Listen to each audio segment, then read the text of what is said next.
అలా madam photo పెడతా చాలా మంచిదాన్ని. నేను 6 నెలల కింద పరిచయం అయిందని. ఎందుకంటే బస్సులో వస్తుంటే పోతుంటే ఫోన్ నెంబర్ ఇప్పించుకున్నది నాకు ఫోన్ నెంబర్ ఇచ్చిందని. నేను ఊళ్ళో పని దొరకకపోతే అప్పుడప్పుడు ఆమెకు ఫోన్ చేసి అడుగుతుంటే ఏమైనా పని ఉంటే చూడబాయి నేను కూడా వస్తా అది అని అంటుంటే. అయితే నేను హైదరాబాద్కి వచ్చినట్టే ఎవరికి తెలియదు, వస్తానని కూడా తెలియదు, నాకే తెలియదు. సడన్గా ఆమె రూమ్ ఉంది పని ఉంది రావే అని చెప్పినందుకు వచ్చిన నేను.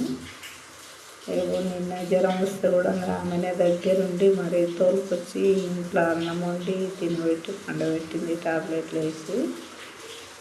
ఇంత మంచి వ్యక్తి ఆమె నా జీవితంలోకి వస్తుంది ఆమె అని కూడా నాకు తెలియదు. చాలా మంచిది. ఎప్పుడు ఒక చెల్లెల్ని చూసుకున్నట్టు చూసుకుంటుంది, పని కాడ కానీ ఇంట్లో కానీ.